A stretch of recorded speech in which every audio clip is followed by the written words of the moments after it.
Hello friends. अब हम लोग प्रश्नावली 3.2 का क्वेश्चन नंबर 6 बनाने जा रहे हैं। बनाने से पहले हम लोग पहले क्वेश्चन को पढ़ते हैं। बोला है 794 में कौन सी सबसे छोटी संख्या जोड़ी जाए ताकि योगफल पूर्ण घन संख्या बन जाए। यानी 794 में क्या जोड़ेंगे कि जो जोड़ के आएगा वो पूर्ण घन संख्या बन जाएगा। अभी जो है 794 ये पूर्ण घन नहीं है।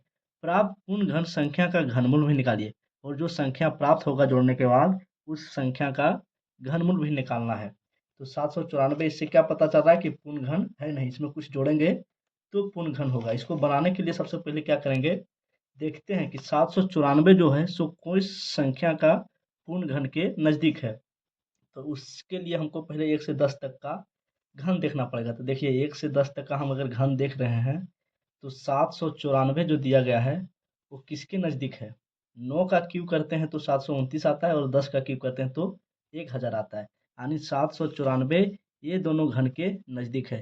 तो 9 का अगर क्यूब करते हैं तो कितना आता है 729 और 10 का क्यूब करते हैं तो कितना आता है 1000। तो ये 794 दोनों में से किसके नज़दीक है। तो नज़दीक तो 729 का ही है। 794 में कुछ संख्या जोड़ेंगे तो 794 हो जाएगा, लेकिन 794 से अगर 1000 जाएंगे तो ज़्यादा जोड़ना पड़ेगा। नज़दीक किसका हो गया 729 का ही नज़दीक हुआ। लेकिन क्वेश्चन को ध्यान से पढ़िए, बोला है कि सबसे छोटी संख्या जोड़ी जाए, यानी 794 में क्या जोड़ेंगे तो पूर्ण घन बनेगा। तो 794 में अगर कुछ जोड़ेंगे तो क्या वो पूर्ण घन जो 729 आएगा, नहीं 794 है, अगर जोड़ेंगे तो वो और ज़्यादा हो जाएगा, जो 729 से ज़्यादा ही होगा। तो जब 794 में कुछ जोड़ेंगे तो जो पूर्ण घन संख्या बनेगा वो तो 729 बनेगा नहीं, ज़्यादा हो जाएगा। तो इसके बाद जो भी कोई पूर्ण संख्या है तो वो क्या है 1000 है। यानी 794 में कुछ भी जोड़ेंगे तो जो पूर्ण घन संख्या बनेगा वो कितना बनेगा 1000। तो हमको पता करना है कि 794 में कितना जोड़े कि 1000 बन जाए। तो उसके लिए क्या करेंगे, 1000 में घटा देते हैं 794 और देख लेते हैं जो बचेगा वही संख्या जोड़ना होगा। तो जब हम इसको घटाए तो 10 में 4 गया 6, यहाँ बचा 9, 9 में 9 गया 0, यहाँ बचा 9, 9 में 7 गया 2, कितना बचा 206। तो लिखेंगे वह छोटी संख्या बराबर क्या हो जाएगा, वह छोटी संख्या कितना हो जाएगा 206। यानी 794 में कितना जोड़ेंगे तो पूर्ण घन बन जाएगा, 794 में 206 जोड़ेंगे तो पूर्ण घन बन जाएगा। क्या बनेगा वह संख्या हम देख लेते हैं। 794 में 206 जोड़े तो हो गया कितना 1000 हो गया, जो पूर्ण घन संख्या है। तो एक तो आंसर ये हो गया कि वह छोटी संख्या क्या है जिसको जोड़ने पर पूर्ण घन बनेगा। तो हम देख लिए कि 206 जोड़ेंगे तो पूर्ण घन बन जाएगा। लेकिन दूसरा क्वेश्चन क्या बोला है, प्राप्त पूर्ण घन संख्या का, जो संख्या प्राप्त हुआ जोड़ने से उस संख्या का घनमूल निकालिए। यानी 1000 प्राप्त हुआ है तो 1000 का घनमूल पूछ रहा है। तो यहाँ क्या करेंगे, घन का चिन्ह देंगे और 1000 सॉरी 3000 लिख दिए, 1000 लिखेंगे। अब घनमूल कैसे बनाते हैं, अभाज्य गुणनखंड विधि द्वारा। 1000 है तो 1000 को अभाज्य गुणनखंड विधि द्वारा तोड़ते हैं।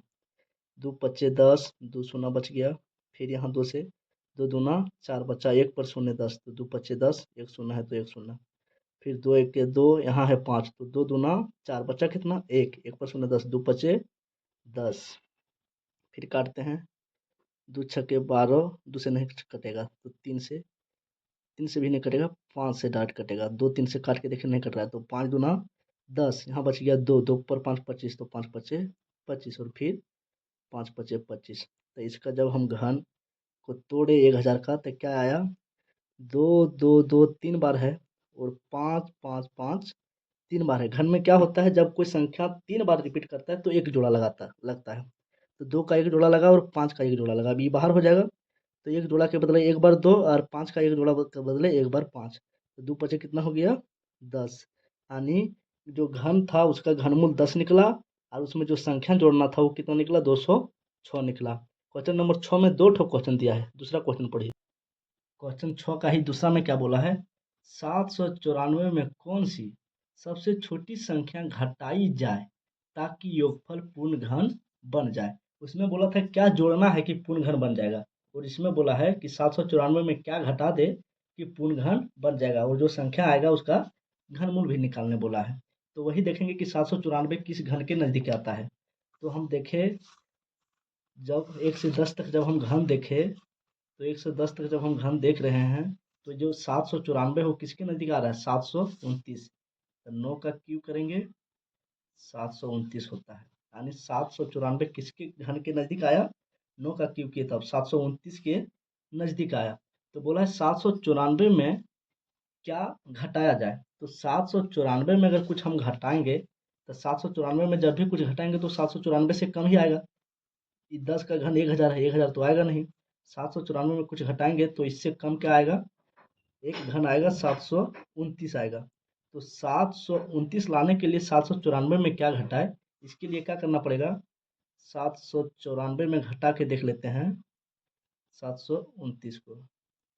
14 में 9 गया 5, 8 में 2 गया 6, 7 में कुछ नहीं गया, 7 में 7 गया तो 0। तो कितना आ गया? 65। तो लिखेंगे वह छोटी संख्या, वह छोटी संख्या क्या हो गया? 65। यानी 794 में क्या घटाएंगे तो पूर्ण घन बन जाएगा। 794 में अगर कुछ घटाते हैं तो जो पूर्ण घन बनेगा वो कितना बनेगा? 729 बनेगा। तो 794 को 729 लाने के लिए क्या इसमें घटाना पड़ा? तो 65। तो वह छोटी संख्या क्या हो गया? 65, पहला आंसर। इसमें बोला है कि जो संख्या प्राप्त होगा उसका घनमूल भी निकालिए। तो पहले देख लेते हैं 794 में हम कितना घटा दिए? 65 घटा दिए तो क्या आया? 14 में 5 गया 9, 8 में 6 गया 2, 7 में कुछ नहीं गया 7, यानी 729 आया। तो बोला है कि जो संख्या प्राप्त होगा उसका घनमूल निकालिए। तो 729 का घन करेंगे। तो जिस तरह हम पहले निकाले उसी तरह इसको भी करना है। 729 को अभाज्य गुणनखंड करेंगे। तो पहले काटते हैं 3 से, 3 दूना 6, बचा 1 पर 2 12, 3 चौके 12, और यहाँ है 9 तो 3 तिया 9। फिर 3 से, 3 अट्ठी 24, 3 एके 3। फिर 3 से, 3 दूना 6, बचा 2 पर 1 21, 3 सत्ती 21। फिर 3 से, 3 9 27, और फिर 3 से कटेगा 3 तिया 9। तो जब इसका हम घन को तोड़े तो क्या क्या आया? 3 गुने 3 गुने 3 गुने 3 गुने 3, 3 3 कितना बार है? 6 बार है। तो 3 बार रहता है तो 1 जोड़ा, 3 बार रहता है तो 1 जोड़ा, तो 2 जोड़ा लगा। तो 3 को बाहर करते हैं एक बार, और ये 3 को बाहर करते हैं एक बार, 3 तिया 9। तो इसका 2 आंसर पूछा था कि वह कौन सा संख्या है जिसको घटाएंगे, तो वो निकल गया 65। और बोला था कि जो संख्या प्राप्त होता है उसका घनमूल निकालिए, तो घनमूल हो गया 9। चलिए इसी के साथ प्रश्नावली 3.2 खत्म हो जाता है। Thank you for watching.